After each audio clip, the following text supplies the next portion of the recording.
हे जगज्जननी जगदम्बा, हे पार्वती, जब शिव और शक्ति, देवी और शंकर, भगवान शिव और जगदम्बा का या आदि 33 कोटि देवताओं का जहां पर विशाल यज्ञ का आयोजन होगा, बड़े बड़े अनुष्ठान, बड़े बड़े यज्ञ जहां होंगे, उस यज्ञ में तुम्हारे और मेरे स्मरण से ये बीला जो फल है इसकी आहुतियां प्रदान करी जाए। और साहुति को भी आप समझ लीजिएगा महाराज,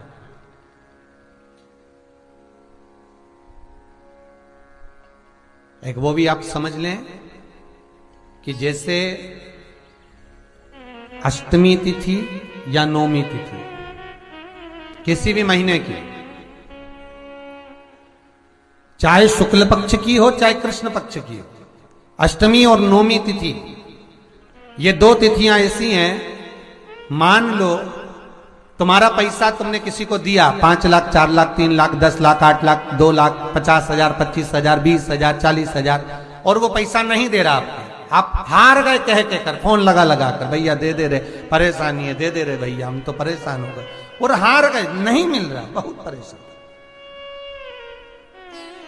तो महाराज किसी भी अष्टमी या नौमी तिथि के दिन आप मां जगज्जननी जगदम्बा का शिव के साथ में, शिव शक्ति का स्मरण कर कर देवी के नाम की 9 आहुतियां, सूखे बीले की, मतलब बीला जो सूख चुका है, फल जो सूख चुका है, उसकी 9 आहुतियां अग्नि में शंकर और सती के नाम से, शंकर और शिव के नाम से समर्पित करें। और आखिरी आहुति जो समर्पित करें उसमें थोड़ा सा भाग तिल का, और तिल भी काली नहीं चढ़ती उसमें, श्वेत तिल का भाग उसके साथ लगाकर समर्पित करें, और जिससे धन लेना है उसका नाम लेकर वो समर्पित करें महाराज, उसको सुध आएगी और वो पैसा किसी भी हाल में आपके हाथ में थमाकर जाएगा ही, ये पक्का है। उसकी आहुतियां, हे जगज्जननी, हे जगदम्बा, तेरा नेत्र बिंदु से जो प्रकट हुआ वृक्ष है बेलपत्र का, उस वृक्ष की एक एक जड़ हो, टहनी हो, डाली हो, फल हो, शूल हो, वो सब मुझे अंगीकार है, मुझे स्वीकार। पंच पुष्प में से एक पुष्प पारिजात का फूल, जिसको हार श्रृंगार का फूल भी कहते हैं, जिसको शिडली का फूल भी कहते हैं, पारिजात, हार श्रृंगार। मैं निवेदन करूंगा आस्था चैनल से कि पारिजात का जो पुष्प है उसका दर्शन भी आप सभी श्रोता भाई बहनों को टीवी के माध्यम से कराते जाएं। जितने लोग टीवी पर कथा सुन रहे हैं, जितने लोग फेसबुक यूट्यूब पर कथा सुन रहे हैं, वो भी इस पारिजात के फूल का दर्शन अवश्य करें। और एलईडियां लगी हुई हैं, उन पर भी आप आराम से पारिजात के फूल का दर्शन कर सकते हैं। पारिजात का पुष्प, हार श्रृंगार का फूल, ऊपर से सफेद, नीचे जो उसकी डंडी होती है वो थोड़ी नारंगी होती है, संतरे की कलर की होती है, नारंगी कलर। महाराज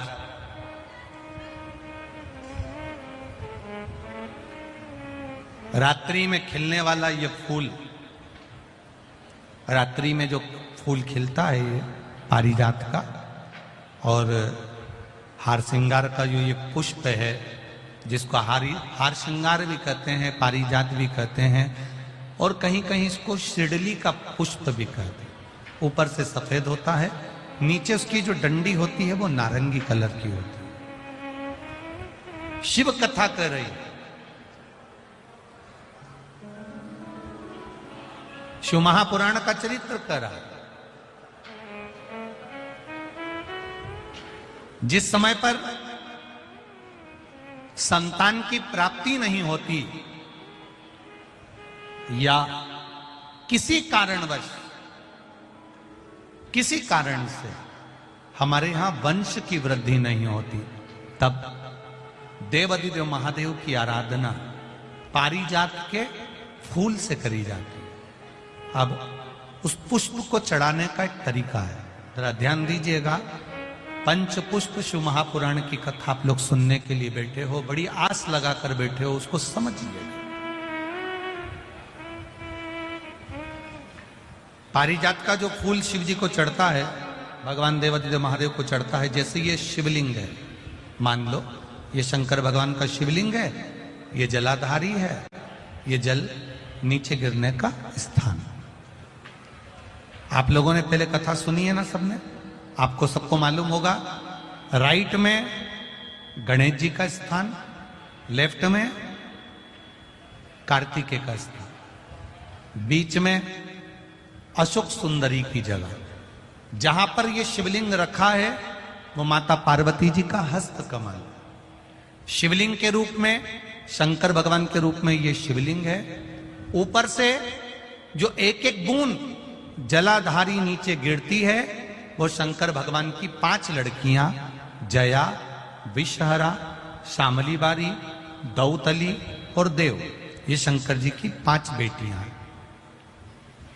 वंश वृद्धि के लिए, कार्य सिद्धि के लिए, वैभव प्राप्ति के लिए, या अपने हृदय की सुख समृद्धि के लिए, संतान प्राप्ति के लिए पारिजात हार श्रृंगार के फूल की शिव जी को आराधना होती है। हार श्रृंगार का जो पुष्प होता है, अशोक सुंदरी वाली जगह पर हम पारिजात के पुष्प को समर्पित करते हैं। उसकी डंडी का जो मुख है वो शिवलिंग की ओर होता है जब अपन अशोक सुंदरी पर चढ़ाते हैं, और फूल का मुख इधर होता है। वापिस उसी पारिजात के पुष्प को उठाकर हम माता पार्वती जी के हस्त कमल पर, जो गोल हस्त कमल है, वहां समर्पित करते हैं। उस जगह पर माता पार्वती जी की ओर से जो पुष्प समर्पित किया जाता है, उसकी डंडी पारिजात की हमारी ओर होती है, पुष्प का मुख महादेव की ओर होता है। तीसरी जगह, जब हम पारिजात के पुष्प को अशोक सुंदरी पे से उठाकर जगत जननी के हस्त कमल पर रखते हैं, हस्त कमल पे से उठाकर देवादिदेव महादेव के शिवलिंग पर रखते हैं, उस समय पर पारिजात के पुष्प की डंडी शिवलिंग के ऊपर होती है और फूल का मुख अपनी ओर होता है। इस जगह पर पारिजात के पुष्प की डंडी के केसर से ही महादेव को त्रिपुंड लगाया जाता है और महादेव से प्रार्थना करी जाती है। अब पारिजात के फूल का केसर कैसे बनाना है वो भी एक बार आप लोग अच्छे से समझे। जैसे मान लो अभी पारिजात का तो फूल यहां पर नहीं है, पर आप टीवी पर दर्शन कर रहे होंगे। पारिजात पुष्प की जो पीछे की डंडी होती है, फूल सफेद और पीछे जो डंडी होती है नारंगी कलर की, केसरिया कलर की, उसको तोड़ लिया जाता है। तोड़कर ऐसी 25-50 फूल की पीछे की डंडी को तोड़कर उसको रख दिया जाता है। उसको धूप में नहीं सुखाते, केवल घर में उसको एक कटोरी में या थाली में रख दो, वो धीरे धीरे सूख जाएगा। सूखने के बाद उसको पीस लो, पीसकर उसका चंदन तैयार हो जाएगा पारिजात फूल की उस डंडी का। और जिस समय वंश के लिए, सिद्धि के लिए, कार्य सिद्धि के लिए या वैभव प्राप्ति के लिए हम पारिजात का पुष्प देवादिदेव महादेव को समर्पित करते हैं, उस समय इसी को पानी में घोलकर देवादिदेव महादेव को जब आप लगाएंगे तो जैसे केसर घुलती है, केसर का जैसे कलर होता है, केसर जैसी सुगंध करती है, वैसे की वैसे ही ये पारिजात की जो डंडी आप लोगों ने सुखाई है, वही डंडी का जो चंदन बनाया है, शिव जी को लेपन करा है, उस समय पर अपने हृदय की बात आपने जो देवादिदेव महादेव को कही है, बस वही सुगंध हमारे जीवन में आना प्रारंभ हो जाती है। वो पारिजात हार श्रृंगार श्रंभेश्वर महादेव जो नाम है,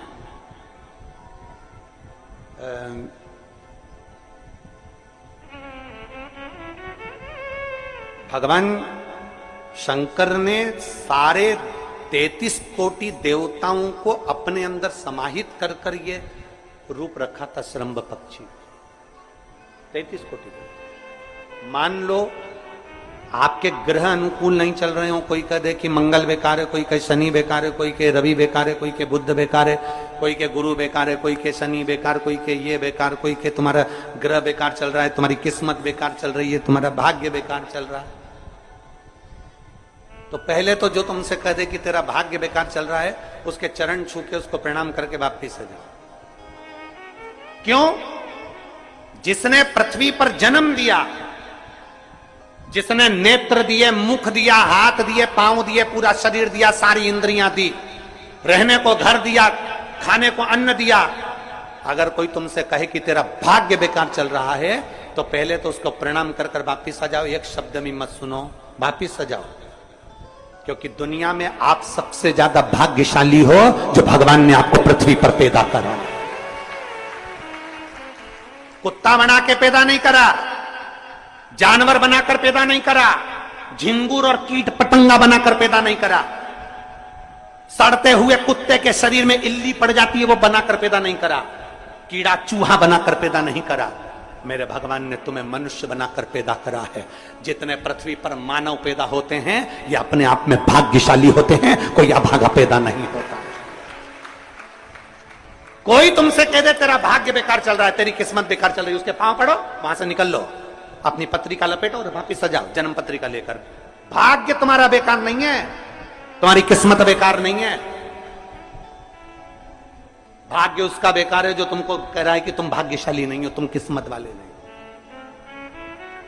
भाग्य उसका बेकार है जो पृथ्वी पर जन्म ले लेता है, शंकर जी के मंदिर में 1 लोटा जल चढ़ाना चालू कर देता है, शंकर के मंदिर में झाड़ू पोछा करना प्रारंभ कर देता है, वो कभी भी अभागा नहीं होता, वो भाग्यशाली ही होता है।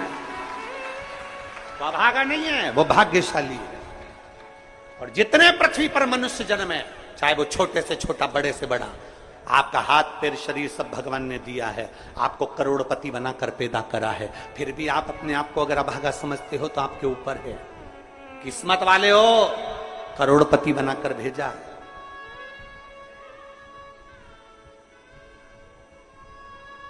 कुत्ता 1000, 10,000, 20,000, 25,000, 50,000 में बिकता है। तुम्हें तो भगवान ने 2-2 किडनी दिए, अभी बेचिए 20-20 लाख में, यूं बिक जाएगी। भगवान ने नेत्र दिए 50-50 लाख में, अभी बिक जाए 5 लाख में। एक एक शरीर भगवान ने कीमत वाला बनाकर भेजा है। किसी डॉक्टर के पास बैठना और पूछना कि कौन से अंग की कितनी कीमत होती है, वो डॉक्टर बता देगा कि तुम्हारे शरीर की क्या कीमत है। और उसके बाद भी कहते हो कि हम अभागे। बताने वाला कह देता कि तुम भाग्यहीन हो, तुम भाग्यशाली नहीं हो, तुम किस्मत वाले नहीं हो। वहां से पत्रिका उठाओ चल दो, कहते मेरे बाबा ने मुझे भाग्यशाली बनाकर भेजा है। और अपने हाथ में वो बल होता है कि आप स्वयं इतनी मेहनत कर कर आगे बढ़ सकते हो कि अपने आप किस्मत वाले बन सकते हो।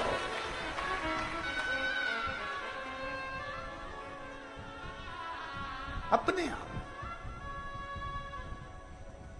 और हम तो बाबा चलते हैं। आप स्वयं भाग्यशाली हैं, आप स्वयं किस्मत वाले हैं। कोई कैसे कहते तुमको कि तुम अभागे हो? ना ना, हमारे बराबर भाग्य नहीं है किसी का।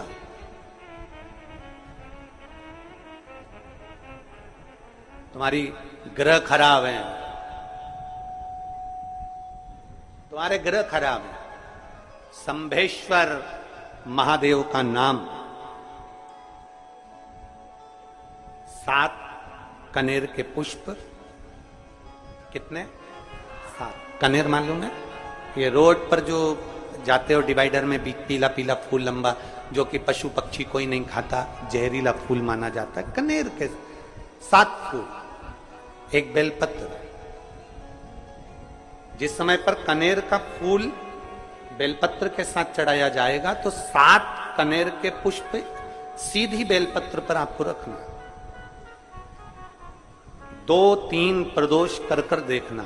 अगर कोई आपसे कहे कि आपका भाग्य ठीक नहीं चल रहा, आपकी किस्मत ठीक नहीं चल रही, आपके ग्रह ठीक नहीं चल रहा है, आप भाग्यशाली नहीं हो, पहले तुम वहां से उठ जाओ। उसके बाद में देवाधिदेव महादेव के पास 7 कनेर के पुष्प एक बेलपत्र में रखकर नंदीश्वर के पास में बैठकर श्री शिवाय नमस्तुभ्यम बोलकर अशोक सुंदरी वाली जगह पर स्पर्श कराकर भगवान शंकर पर सातों फूल के साथ बेलपत्री की डंडी अशोक सुंदरी की साइड हो, ऐसा स्मरण करते हुए शिव को समर्पित कर दे।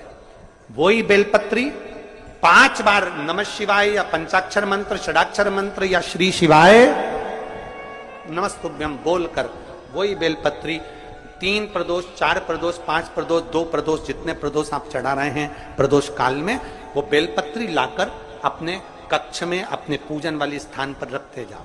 एक बेलपत्री एक प्रदोष पर लाओगे, अगला प्रदोष आएगा, कितना अंतर पड़ता है आपके भाग्य बदलने में, आपको खुद मालूम पड़ जाएगा कि आपकी किस्मत कैसे बदल रही। मेहनत आपको करना है, परिश्रम आपको करना है, लगन आपको लगाना है, और बेलपत्री और कनेर का पुष्प शिव को चढ़ा। महाराज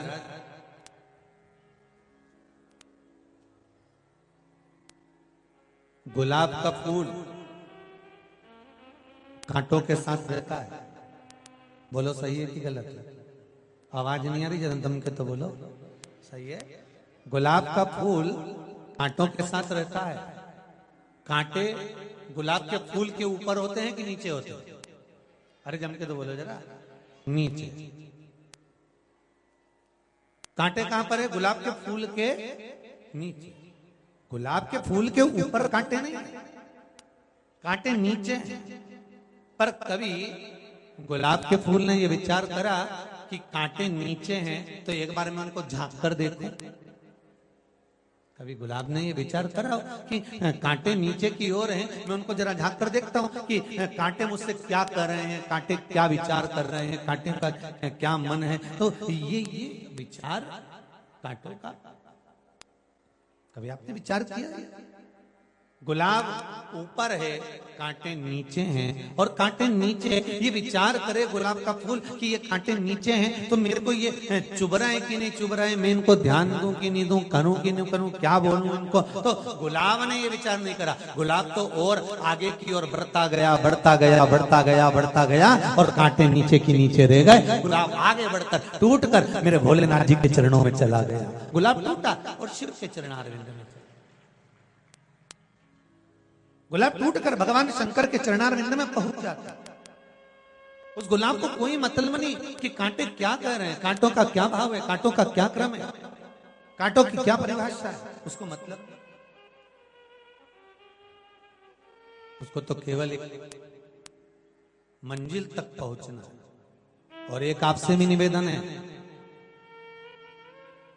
बाबा के दरबार में भगवान कुबेर भंडारी की इस पावन धरा पर आप लोग आए हैं, एक निवेदन करूंगा, आप जितनी देर इस कुबेर भंडारी की भूमि पर रहें, बैठें, बाबा से एक निवेदन कर कर जरूर जाना कि बाबा बहुत सुना था इसलिए तेरी धरा पर आए।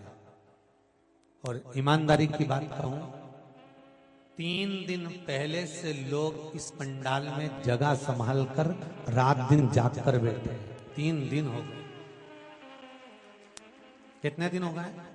3 दिन पहले से लोग जगह संभाल कर, और धूप क्या, तपन क्या, कुछ अभी भी कितने लोग धूप में बैठे हुए हैं। कोई रोड पर बैठा हुआ है, कोई कहीं बैठा, कोई छज्जे में बैठा है, कोई सीढ़ियों पर बैठा हुआ है। कितना कितना त्याग है, कितनी तपन है।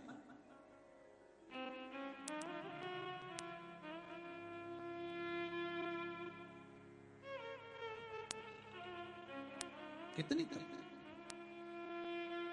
और महाराज तेरे डमरू की धुन सुन के मैं सीहोर नगर में आई हूँ। मेरे भोले ओ बम भोले, मैं सीहोर नगर में आई हूँ। सुना है हमने ओ भोले, तेरी नगरी में गंगा है। सुना है हमने ओ भोले, तेरी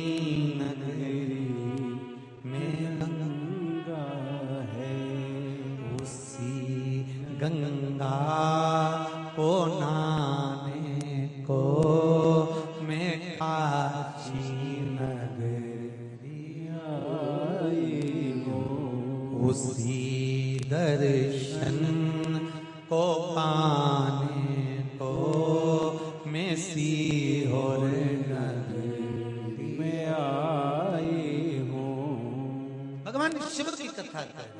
आपका विश्वास, आपकी प्रबलता, आपका जो कहा ना कि सुई चुभेगी फूल में तब माला बनेगी, तब भगवान के पास जाएगी। चंदन पत्थर पर घिसाएगा तब भगवान के मस्तक पर लग पाएगा। और संसार में आने के बाद में मनुष्य जब संसार के तपन से तपता है तब जाकर निखर कर भगवान का हो पाता है। कोई साधारणता में हो जाएगा? जब तक निखरेगा नहीं तब तक वो परमात्मा का होगा।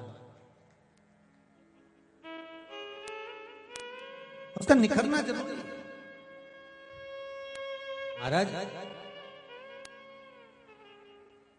जितने आप अंदर हो इस ग्राउंड में, उससे ज्यादा बाहर है ग्राउंड में, उससे ज्यादा रोड पर है ग्राउंड में। और जितने रोड पर ग्राउंड में है उससे ज्यादा सीहोर में ग्राउंड में है। और जितने सीहोर में ग्राउंड में है उससे ज्यादा टोल टैक्स पर ग्राउंड में है। जितने आप आए,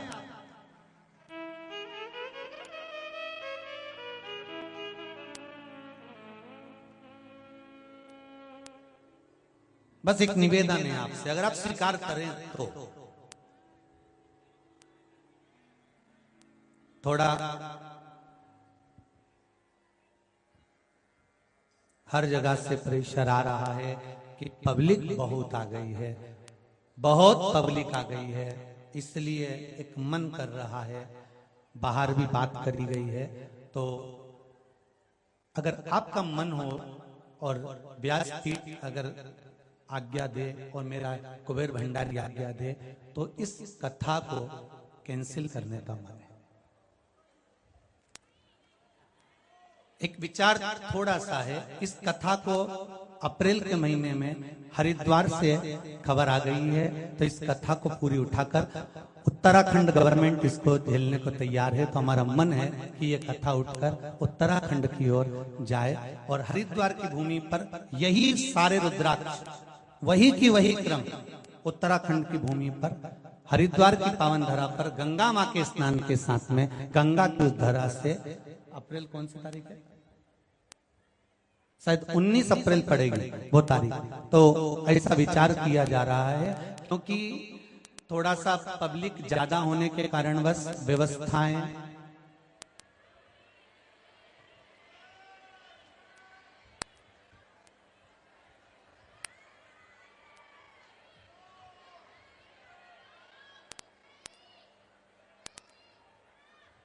शंभु शरणे मांगू घड़ी रे घड़ी दुख काटो दया करी न दर्शन आपो। पर एक बात कहें आप लोगों से, अगर आप स्वीकार करें तो हृदय की बात कहें, सुबह से लेकर अभी तक आपने एक अन्न का निवाला नहीं खाया। ऐसी दशा और आप लोगों की जो फंस फंस कर बैठे हो ऐसी दशा हमसे देखी नहीं जाएगी। मेरा देवाधिदेव महादेव इसको स्वीकार नहीं करेगा। तो आप सबसे एक निवेदन रहेगा, आज कथा विराम होगी, रुद्राक्ष उत्सव करा है, एक दुख है मेरे को जीवन का, शायद मैं व्यवस्था करने में कमी रह गई होगी। पर आज इस व्यासपीठ से उठकर आप मेरे माता और पिता की जगह पर हो, मैं हृदय से कहूंगा कि ये वाली कथा तो मैं नहीं करूंगा, इस कथा को मैं हरिद्वार तक लेकर जाऊंगा। आप लोगों ने बहुत दूर दूर से पंजाब, हरियाणा, झारखंड, उत्तर प्रदेश, ना जाने कहां कहां से खूब किराया लगा कर आए हो इस बेटे के लिए। क्षमा चाहता हूं, विनय करूंगा, क्षमा चाहूंगा कि मैं आप लोगों को धूप में या भूखा यहाँ नहीं देख सकता, इसलिए प्रयास करूंगा कि इस कथा को कहीं और जाकर बहुत विशाल रूप में और अधिक मात्रा में करने का प्रयास करूंगा। पूर्ण तरह से ये मन बनाया गया है आप लोगों की सुरक्षा के लिए, आप लोगों की व्यवस्था के लिए। बाबा कृपा करेगा, शिव बाबा कृपा करेगा और प्रयास करूंगा कि सीहोर नगर में अब इतने विशाल रूप में आयोजन नहीं कर पाऊंगा, करूंगा तो बाहर जाकर करूंगा। हर हर महादेव।